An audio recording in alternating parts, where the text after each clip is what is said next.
Hi friends, welcome to my YouTube channel Dharma's world. Friends, ఏపీలో డిఎస్సికి సంబంధించి నోటిఫికేషన్ సమయం కూడా దగ్గర పడింది. ఇక 2 రోజులు లేదా 3 రోజుల్లోనే ఈ వీక్ ఎండింగ్లోనే మనకి నోటిఫికేషన్ డిఎస్సి నోటిఫికేషన్ రాబోతూ ఉంది. దానికి ఆటంకంగా ఉన్న లేకపోతే దాన్ని డ్రాగ్ ఆన్ చేస్తూ వచ్చినటువంటి ఎస్సీ వర్గీకరణ దస్త్రం బిల్లు ఏదైతే ఉందో అది ఆల్మోస్ట్ ఎండింగ్ వచ్చేసింది. అది దానికి ఆర్డినెన్స్ కూడా మరి రిలీజ్ చేయడం జరిగింది. కాబట్టి ఇక దాంతో మనకు సమస్య లేదు. ఇక మీద వచ్చి అన్ని నోటిఫికేషన్లు కూడా ఎస్సీ కొత్త రిజర్వేషన్ ఏదైతే ఉందో దాని ప్రకారము జరగబోతూ ఉన్నాయి. కాబట్టి ఇక డిఎస్సి కూడా 2-3 రోజుల్లో నోటిఫికేషన్ ఇస్తాడు. డిఎస్సి కూడా ఇప్పుడు వచ్చిన కొత్త రిజర్వేషన్ ప్రకారమే ఫిల్ చేయబడతాయి ఆ పోస్టులు కూడా. ఇకపోతే ఇందులో మనం కొత్తగా చూస్తున్న విషయం ఏంటి అంటే, మీరు ఇక్కడ గమనించవచ్చు, డిఎస్సి అప్లికేషన్ పెట్టేటప్పుడే యాజమాన్యం అనేది సెలెక్ట్ చేసుకోవాలి. యాజమాన్యం అంటే మనందరికీ తెలుసు, యాజమాన్య ఐచ్ఛికాల స్వీకరణ. యాజమాన్య ఐచ్ఛికాలు అంటే ఏంటి? ఇప్పుడు స్కూల్స్ తీసుకున్నాకోండి, మనకి గవర్నమెంట్ మేనేజ్మెంట్ ఉంటుంది. యాజమాన్యం అంటే మేనేజ్మెంట్. గవర్నమెంట్ మేనేజ్మెంట్లో స్కూల్స్ ఉంటాయి, జిల్లా పరిషత్తు మేనేజ్మెంట్లో స్కూల్స్ ఉంటాయి, మున్సిపాలిటీలో స్కూల్స్ ఉంటాయి, అలాగే మున్సిపల్ కార్పొరేషన్ లెవెల్లో స్కూల్స్ ఉంటాయి. ఇలా మనకి మేనేజ్మెంట్స్ ఉన్నాయి. అయితే ఈ మేనేజ్మెంట్ మీరు ఏ మేనేజ్మెంట్లో చేయాలనుకుంటున్నారు? గవర్నమెంట్ స్కూల్లో చేయాలనుకుంటున్నారా? మున్సిపల్ కార్పొరేషన్ స్కూల్లో చేయాలనుకుంటున్నారా? మున్సిపాలిటీ లెవెల్లో ఉన్న స్కూల్లో చేయాలనుకుంటున్నారా? లేకపోతే జిల్లా పరిషత్ స్కూల్లో పనిచేయాలనుకుంటున్నారా? ఎక్కడ పనిచేయాలనుకుంటున్నది ప్రిఫరెన్స్ అనేది మీరు అప్లికేషన్ పెట్టేటప్పుడే తెలియజేయాలి. మీ అప్లికేషన్ పెట్టేటప్పుడే ఈ యొక్క ప్రిఫరెన్స్ మిమ్మల్ని అడగడం జరుగుద్ది అనమాట. కాబట్టి మీరు మీ యొక్క ప్రిఫరెన్స్ అప్లికేషన్ టైంలోనే ఇవ్వాలి. సాధారణంగా ఇది ఎప్పుడు జరిగేది? అప్లికేషన్ ఎప్పుడు జరిగేది? ఎగ్జామ్ అయిపోయిన తర్వాత, మీరు సెలెక్ట్ అయిన తర్వాత, మీ యొక్క సర్టిఫికేట్ వెరిఫికేషన్ జరిగిన తర్వాత కౌన్సిలింగ్కి వెళ్ళినప్పుడు పోస్టు ప్రిఫరెన్స్ మీకు ఇచ్చేవాళ్ళు. మీరు ఎక్కడ ఎందులో చేయాలనుకుంటున్నారు, ఏ పోస్ట్ తీసుకుంటారు, జిల్లా పరిషత్ తీసుకుంటారా, మున్సిపాలిటీ తీసుకుంటారా, ప్రభుత్వ మేనేజ్మెంట్లో ఉన్నటువంటి స్కూల్లో జాయిన్ అవుతారా, ఎక్కడ తీసుకుంటారు అనేది ప్రిఫరెన్స్ సాధారణంగా అక్కడ అడిగేవాళ్ళు. కానీ ఇప్పుడు ఆ విషయాన్ని అప్లికేషన్ టైంలోనే అడుగుతున్నారు. ఇకపోతే డిఎస్సి దరఖాస్తు సమయంలోనే యాజమాన్య ఐచ్ఛికాలు స్వీకరణ అనేది జరుగుద్ది. ఇకపోతే విద్యార్హత ధ్రువపత్రాల అప్లోడ్ అప్పుడే ఇది తెలియజేయాలి మనం. 2 విభాగాలుగా దరఖాస్తు స్వీకరణ ప్రక్రియ. ఇకపోతే ప్రత్యేక విద్యా టీచర్ పోస్టులకు మరో నియామక పరీక్ష. అంటే స్పెషల్గా ప్రత్యేక విద్యా టీచర్ ఉన్నారుగా, మనకి 2600 పోస్టులు ఇంచుమించు ప్రత్యేక విద్యా టీచర్ పోస్టులకు సంబంధించి నోటీస్ కూడా ఇవ్వడం జరిగింది మన 2 రోజుల కిందట. ఇవి స్పెషల్ స్కూల్స్ అన్నమాట. స్పెషల్ టీచర్లు, మోగ బదిర పిల్లలు ఉంటారు కదా, వాళ్ళకి బోధించడానికి మరి వీళ్ళకి ప్రత్యేక ట్రైనింగ్ ఉంటుంది. ఈ టీచర్లని నియమించడానికి స్పెషల్ డిఎస్సి ఇవ్వడం జరుగుతుంది. ఈ 2600కి వేరే నోటిఫికేషన్ ఇస్తారు. ఇకపోతే ఇక్కడ గమనించండి, మెగా డిఎస్సి దరఖాస్తులో అధికారులు కొన్ని మార్పులు తీసుకురావడం జరుగుతూ ఉంది. దరఖాస్తు ఏ, దరఖాస్తు బి విభాగాలుగా విభజించి వివరాలు సేకరించనున్నారు. అంటే పార్ట్ ఏ, పార్ట్ బి అండి. పార్ట్ ఏ, పార్ట్ బి ఉంటాయి. అప్లికేషన్ పెట్టే సమయంలో పార్ట్ ఏ, పార్ట్ బి 2 కూడా ఫిల్ చేయాలి. ఇకపోతే దరఖాస్తు సమయంలోనే అభ్యర్థులు ప్రభుత్వ, పురపాలక, పంచాయతీరాజు, ఆదర్శ పాఠశాలలు, ఏపీఆర్జేసీ, సంక్షేమ శాఖల యాజమాన్యాల ఎంపికకు ఐచ్ఛికాలు ఇవ్వాల్సి ఉంటుంది అన్నాడు. అంటే ఏంటి? ఇక్కడ చాలా క్లియర్గా స్పష్టంగా చెప్తున్నాడు. ఏమనంటే క్లియర్గా అంటే అప్లికేషన్ సమయంలోనే ఏపీఆర్జేసీ స్కూల్స్ ఉన్నాయి మనకి, మీ అందరికీ తెలుసు. ఏపీఆర్జేసీ స్కూల్స్ ఉన్నాయి కదా, ఏపీ రెసిడెన్షియల్ స్కూల్స్ ఉన్నాయి. ఏపీ రెసిడెన్షియల్ స్కూల్స్లో పోస్టులు కూడా ఉంటాయి ఇక్కడ. అంటే పీజీటీ, టీజీటీ పోస్టులు ఉంటాయి. ఆ పోస్టులు కూడా ఈ యొక్క డిఎస్సిలో ఉంటాయి. డిఎస్సిలో పీజీటీ, టీజీటీ పోస్టులు కూడా కలపడం జరుగుతుంది. పీడీ పోస్టులు ఉంటాయి, మ్యూజిక్ పోస్టులు ఉంటాయి, ఆర్ట్ క్రాఫ్ట్ పోస్టులు ఉంటాయి. మరి అన్ని సబ్జెక్టు పోస్టులతో పాటు ఇవి కూడా ఉంటాయి. ఏపీఆర్జేసీ, ఏపీ రెసిడెన్షియల్ ఉన్నాయి. అక్కడైనా మనం అక్కడ అంటే ఇవన్నీ కూడా ఉంటాయి. ఆదర్శ పాఠశాల అంటే మోడల్ స్కూల్స్, అలాగే సంక్షేమ పాఠశాలలు, వెల్ఫేర్ స్కూల్స్, అలాగే పంచాయతీరాజు, అలాగే ప్రభుత్వ, గవర్నమెంటు, పురపాలక, మున్సిపాలిటీ, మరి ఇవన్నీ కూడా మేనేజ్మెంట్లు. వీటిలో ఎందులో చేయాలనుకుంటున్నారు, మీకు పోస్టింగు ఎందులో కావాలనుకుంటున్నారు అనేది ముందే అడగడం జరుగుద్ది అనమాట. ఇకపోతే యాజమాన్యాల ఎంపికకు ఐచ్ఛికాలు ఇవ్వాల్సి ఉంటుంది. దరఖాస్తులు సమర్పించిన తర్వాత పార్ట్ బిలో సర్టిఫికేట్లను అప్లోడ్ చేయాల్సి ఉంటుంది. పార్ట్ ఏలోనేమో మనకు సంబంధించిన పూర్తి డీటెయిల్స్ ఇచ్చేస్తాం. తర్వాత పార్ట్ ఏలో మన డీటెయిల్స్ ఇస్తే పార్ట్ బిలో మన యొక్క సర్టిఫికేట్స్ అన్నీ కూడా ముందే అప్లోడ్ చేయాల్సి వస్తుంది. ఇది చాలా ఇంపార్టెంట్ అండి. అప్లికేషన్ సాధారణంగా వెరిఫికేషన్ ఎప్పుడు చేసేవాళ్ళు? సర్టిఫికేట్స్ అంతా ప్రాసెస్ అయిపోయిన తర్వాత కౌన్సిలింగ్ అప్పుడు వెరిఫికేషన్ చేసేవాళ్ళు. కానీ ముందే ఇప్పుడు ఇక్కడ సర్టిఫికేట్స్ అనేవి అప్లోడ్ చేయాలి. 10th క్లాస్ నుంచి బీఈడి వరకు మొత్తం కూడా అప్లోడ్ చేయాలి. ఇగోండి, దీనికి దరఖాస్తు గడువు ముగిసే వరకు కూడా అవకాశం కల్పిస్తారు. అంటే అప్లోడ్ చేయడానికి అప్లికేషన్ ఈ యొక్క సర్టిఫికేట్స్ ఏవైతే ఉన్నాయో అప్లోడ్ చేయడానికి లాస్ట్ డేట్ వరకు కూడా మీకు సమయం ఉంటుంది. నెక్స్ట్ 10వ తరగతి నుంచి బీఈడీ వరకు ఉన్న అన్ని సర్టిఫికేట్లను అప్లోడ్ చేయాల్సి వస్తుంది. న్యాయ వివాదాలు తగ్గించి త్వరగా పోస్టులు భర్తీ ప్రక్రియ పూర్తి చేసేందుకు ఈ విధానం తీసుకురావడం జరుగుతుంది అని చెప్పేసి అన్నారు. న్యాయపరమైన సమస్యలు రాకుండా ఉండటం కోసం ముందుగానే ఈ సర్టిఫికేట్లు అనేవి అప్లోడ్ చేయాలని చెప్పేసి చెప్తా ఉన్నారు. ఇక గతంలో దరఖాస్తులు స్వీకరించిన తర్వాత ఎంపిక జాబితా విడుదల చేసి యాజమాన్యాలకు ఐచ్ఛికాలు ధ్రువపత్రాల పరిశీలన చేపట్టేవాళ్ళు. గతంలో జరిగే పరిస్థితి ఏంటంటే దరఖాస్తులు అప్లికేషన్ పెట్టేసిన తర్వాత మరి సెలక్షన్ లిస్టు, ఎంపిక జాబితా అంటే సెలక్షన్ లిస్ట్ ఇచ్చిన తర్వాత యాజమాన్యాల ఐచ్ఛికాలు అంటే ఇప్పుడు చెప్పుకున్నటువంటి మున్సిపల్, గవర్నమెంటా, జిల్లా పరిషత్ ఎక్కడ మీరు పోస్టింగ్ తీసుకుంటారనేది అప్పుడు అడిగేవాళ్ళు లాస్ట్లో. అయితే ఈ ప్రక్రియలో అనేక వివాదాలు తలెత్తుతున్నట్లు గుర్తించిన అధికారులు ఈసారి మార్పులు చేశారు. అభ్యర్థులు యాజమాన్యాల వారీగా ఐచ్ఛికాల ప్రకారం ఇక్కడ చూడండి, ఇక్కడ చాలా స్పష్టంగా చెప్తున్నాడు. అభ్యర్థులకి ఏం చెప్తున్నారంటే ఇగోండి, ఇంతకుముందు ప్రక్రియలో అనేక వివాదాలు తలెత్తడం వలన ఈసారి మార్పులు చేయడం జరిగింది. అభ్యర్థులు యాజమాన్యాల వారీగా ఇచ్చిన ఐచ్ఛికాల ప్రకారం వారికి వచ్చిన ర్యాంకులతో పోస్టులు కేటాయిస్తారండి. అంటే ఇక్కడ ఎందుకనంటే ఈ పద్ధతి ఎందుకు తీసుకొస్తున్నారంటే ఇంతకుముందు డిఎస్సిలో స్కూల్ మేనేజ్మెంట్కి సంబంధించి స్కూల్ ఎడ్యుకేషన్కి సంబంధించిన పోస్టులు ఉండే. ఇప్పుడు వివిధ మేనేజ్మెంట్లు అంటే ఏపీ ఆర్జేసీలో పీజీటీ, టీజీటీ పోస్టులు కూడా వస్తున్నాయి. పీజీటీ అలాగే టీజీటీ ఈ పోస్టులు కూడా వస్తున్నాయి. కాబట్టి ఇవి గవర్నమెంట్ అయితేనేమి, మున్సిపల్ కార్పొరేషన్ అయితేనేమి, జిల్లా పరిషత్ ఇవన్నీ ఒక కేటగిరీ అయితే ఈ పీజీటీ, టీజీటీ మరో కేటగిరీ. కాబట్టి ఇవన్నీ మిక్సప్ అయిపోతున్నాయి. ఇప్పుడు ఇంకొకటి ఏంటంటే ఇవన్నీ కలిసినప్పుడు అనేక సమస్యలు వస్తున్నాయి.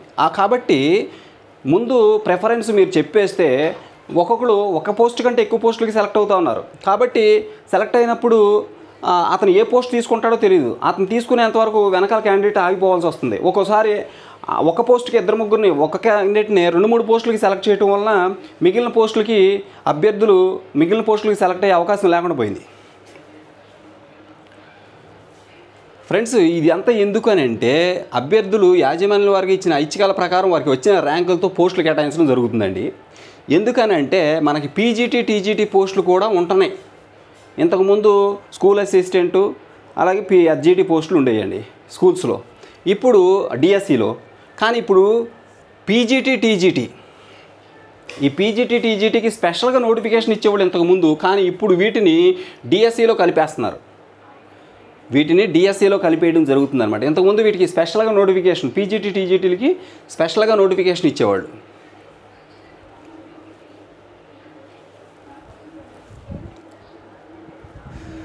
ఫ్రెండ్స్, ఇక్కడ గమనించండి, అనేక వివాదాలు అన్నాడు.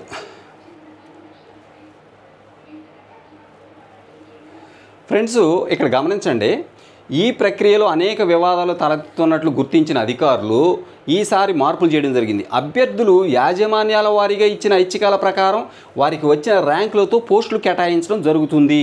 ఇక్కడ చూడండి, ఇంతకుముందు ఈ యొక్క యాజమాన్యాలు అంటే ఎక్కడ జాయిన్ అవుతారు, ఏది ప్రిఫర్ చేస్తారు అనేది లాస్ట్లో అడిగేవారు. కానీ ముందే ఎందుకు అడుగుతున్నారంటే ఇంతకుముందు డిఎస్సి తీసుకున్నట్టయితే ఇంతకుముందు డిఎస్సిలో ఏం జరిగేది, హెచ్జిటి పోస్టులు ఉండేవి, అలాగే స్కూల్ అసిస్టెంట్ పోస్టులు ఉండేవి, పీడీ పోస్టులు ఉండేవి. ఇవన్నీ స్కూల్ ఎడ్యుకేషన్కి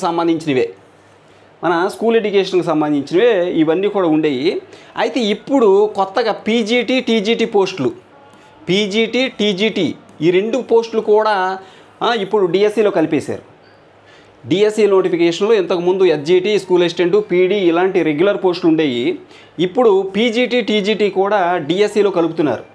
కలపడం వల్ల ఏం జరుగుతుంది, చాలామంది ఇప్పుడు ఏది ప్రిఫర్ చేస్తారు అభ్యర్థులు అనేది తిరిగిపోవటం వలన ఒక్కొక్కసారి ఒక క్యాండిడేటే 2-3 పోస్టులకి సెలెక్ట్ అవుతాడు. ఒక క్యాండిడేటే స్కూల్ అసిస్టెంటు జిల్లా పరిషత్తు, school assistant municipal corporation, school assistant municipality, అలాగే పీజీటీ, టీజీటీ అన్నిటికీ సెలెక్ట్ అవుతున్నాడు. సెలెక్ట్ అయినప్పుడు లిస్టు తయారు చేసేటప్పుడు ఏ లిస్టు, మన యొక్క మెరిట్ లిస్టు లేదా సెలక్షన్ లిస్టు తయారు చేసేటప్పుడు ఆ వ్యక్తి అన్ని లిస్టుల్లోనూ ఉంటే ఇలా 1కి 10 లిస్టులు ఇవ్వాల్సి వస్తుంది.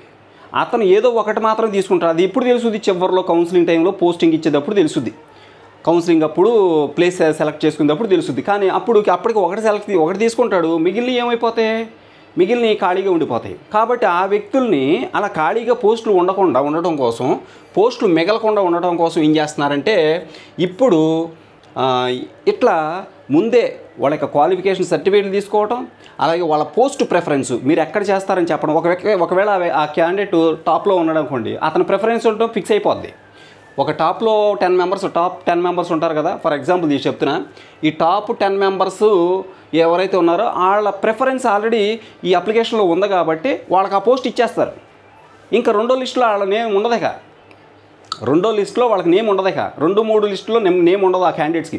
టాప్లో క్యాండిడేట్ ఉన్నాడంటే ఖచ్చితంగా ఆ క్యాండిడేట్ మిగిలిన అన్ని మేనేజ్మెంట్లో పీజీటీకి అతను సెలెక్ట్ అవుతాడు, ఎడ్జిటీకి కూడా సెలెక్ట్ అవుతాడు. అలాగే అతను అన్ని రాస్తే అన్నిటికీ సెలెక్ట్ అయ్యే ఛాన్స్ ఉంది. ఎందుకంటే అతను మెరిట్ క్యాండిడేట్ కాబట్టి కంపల్సరీగా అన్ని లిస్టులో అతని పేరు ఉంటుంది. కాబట్టి ఆ విధంగా ప్రతి లిస్టులోనూ ఒక క్యాండిడేట్ మిస్ అయిపోతాడు. ఇప్పుడు ఆ క్యాండిడేట్ ఈ టాప్లో ఉన్న క్యాండిడేట్స్ ఏం చేస్తారు, ఏదో ఒక పోస్టే తీసుకుంటారు, మిగిలిన వదిలేస్తారు. కాబట్టి మళ్ళీ ఇంకో సెలక్షన్ లిస్ట్ ఇవ్వాలి, ఇస్తారో ఎవరో తెలియదు. కాబట్టి ఇదంతా రిపీటెడ్గా ఉండకుండా ఉండటం కోసం అని చెప్పేసి ఏం చేస్తున్నారంటే ఇప్పుడే ప్రిఫరెన్స్ అడిగేస్తే నువ్వు టాప్లో ఉన్నావు అనుకోండి, నీ ప్రిఫరెన్స్ ఏంటో ఆల్రెడీ ఇక్కడ ఉంది కాబట్టి ఆ లిస్టులో మాత్రమే నీ పేరు ఇస్తారు. తర్వాత లిస్టులో వేరే క్యాండిడేట్ని సెలెక్ట్ చేసుకుంటారు. అట్లా అభ్యర్థులందరినీ కూడా అన్ని పోస్టులు ఫిల్ అయ్యేంత వరకు కూడా ఏ పోస్టు మిగలకుండా ఉండడం కోసం అని చెప్పేసి ఈ విధానం తీసుకురావడం జరిగిందనమాట. Okay, right. ఇంతకుముందు ఏం జరిగిందంటే ఒక క్యాండిడేటే అన్ని లిస్టుల్లోనూ ఉండేవాడు. ఫర్ ఎగ్జాంపుల్ నేనున్నాను, లాస్ట్ టైము స్కూల్ అసిస్టెంట్కి సెలెక్ట్ అయ్యా. స్కూల్ అసిస్టెంట్ ఇంగ్లీషు జిల్లా పరిషత్తులో ఉన్నాను, మున్సిపాలిటీలోనూ ఉన్నాను, అలాగే ఈ పీజీటీ టీజీటీ పోస్టుల్లోనూ ఉన్నాను. కాబట్టి నేను ఒకటే తీసుకుంటా. మరి మిగిలినట్లో కూడా నా పేరు ఉంది. మరి నా పేరు ఈ మిగిలినట్లో లేకపోకుండా ఉన్నట్లయితే, రిపీట్ కాకుండా ఉంటే ఇక్కడ ఇంకో క్యాండిడేట్ ఉండేవాడు, నా కింద ఉన్న క్యాండిడేట్ ఇక్కడ ఉండేవాడు. కాబట్టి మళ్ళీ వాళ్ళ కోసం మళ్ళీ స్పెషల్గా ఇంకొక లిస్ట్ ఇచ్చి మళ్ళీ వెరిఫికేషన్ చేసి ఇదంతా కూడా డ్రాగ్ అయిపోతుంది. బోర్డ్ టైం టేకింగ్ అనమాట. ఈ ప్రాసెస్ అంతా జరగకుండా ఉండడం కోసం మీ యొక్క ప్రిఫరెన్స్ ఏంటనేది ముందే వేస్తున్నారు. ఒకవేళ నువ్వు సెలెక్ట్ అయ్యావు అనుకోండి, నీ యొక్క ప్రిఫరెన్స్ని బట్టి నీ పోస్టు నీ మేనేజ్మెంట్లో నిన్ను పెట్టేస్తారు. ఓకే, అది ఇక్కడ ఓకే. ఇంతవరకు మనం తీసేద్దాం. ఇక ప్రత్యేక విద్యకు ఇక్కడ గమనించండి. ప్రత్యేక విద్యకు స్పెషల్ డిఎస్సి మనకి ఆల్రెడీ ఇప్పుడు 2600 పోస్టులు ఏవైతే ఉన్నావో ఈ పోస్టులకి డిఎస్సి నోటిఫికేషన్ ఇస్తామని చెప్పి స్పెషల్ టీచర్ పోస్టులు అన్నమాట ఇవి. వాటికి కొత్తగా వీటికి స్పెషల్ డిఎస్సి, అంతేగాని ఈ యొక్క 16,000 పోస్టుల్లో కలిపి వీళ్ళకి డిఎస్సి నిర్వహించరు. వీళ్ళకి స్పెషల్ డిఎస్సి ఇస్తారు. కొత్తగా మంజూరు చేసిన 2260 ప్రత్యేక విద్యా టీచర్ పోస్టులను ఈ డిఎస్సిలో కలపడం లేదు. వీటి భర్తీకి ప్రత్యేకంగా వాటి భర్తీకి ఏం చేస్తున్నారంట, ప్రత్యేకంగా మరొక డిఎస్సిని మరొక ఎగ్జాము ప్రత్యేకంగా మరో ప్రకటన విడుదల చేయాలని చెప్పేసి విద్యాశాఖ నిర్ణయించినట్లు చెప్తా ఉన్నారు. మరో ప్రకటన విడుదల చేయాలని విద్యాశాఖ నిర్ణయిస్తున్నట్లు చెప్తున్నారు. గతంలో ప్రకటించిన పోస్టుల వరకే ఇవ్వబోయే డిఎస్సిలో ఉంటాయి. ఇవ్వబోయే డిఎస్సి ఏదైతే ఉందో, గతంలో ఏవైతే పోస్టులు ప్రకటించారో 16,000 పోస్టులు, అవి స్పెషల్, వాటికి సెపరేట్గా నోటిఫికేషన్, అలాగే ఈ 2260 పోస్టులకి సెపరేట్ నోటిఫికేషన్. ప్రత్యేక విద్యా టీచర్ పోస్టులను ఇందులో కలిపితే పరీక్షలకు సన్నద్ధమయ్యేందుకు సమయం సరిపోకపోవడంతో పాటు పోస్టులు, రిజర్వేషన్లు, ఇతర అంశాలతో మరింత జాప్యం జరిగే అవకాశం ఉన్నందున ప్రత్యేక విద్యకు మరో డిఎస్సి ఇవ్వాలని నిర్ణయించారు. ఓకే, ఇది మంచి పద్ధతి. ఇది మెగా డిఎస్సి నోటిఫికేషన్ వారం రోజుల్లో విడుదల చేసేందుకు పాఠశాల విద్యాశాఖ సిద్ధమైంది. ఎస్సీ వర్గీకరణకు సంబంధించిన ఆర్డినెన్సు, రిజర్వేషన్లకు సంబంధించిన జీవో జారీ అనంతరం నోటిఫికేషన్ ఇవ్వనున్నారు. కొత్త రిజర్వేషన్ల ప్రకారం ప్రకటన ఇచ్చేందుకు జాబితా సిద్ధం చేశారు.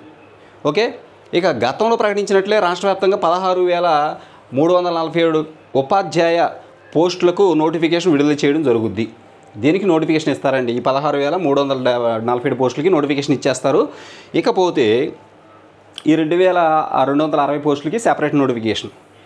ఇకపోతే 45 రోజుల సమయం అంట. చూడండి, ఇది ఎంతవరకు మనకి క్లారిటీ లేదు, కానీ 45 రోజులు సమయం మనకి ఉన్నట్టు తెలుస్తూ ఉంది. అండ్ నోటిఫికేషన్ ఇచ్చాక 45 రోజుల సమయం తర్వాత ఎప్పుడైనా ఎగ్జామ్ పెట్టొచ్చు. డిఎస్సి ప్రకటన తర్వాత పరీక్ష నిర్వహించేందుకు 45 రోజుల సమయం ఇవ్వనున్నారు. అభ్యర్థులకు ఆన్లైన్లో కంప్యూటర్ బేస్డ్ పరీక్ష, సిబిటి కంప్యూటర్ బేస్డ్ టెస్ట్ అనేది జరుగుద్ది.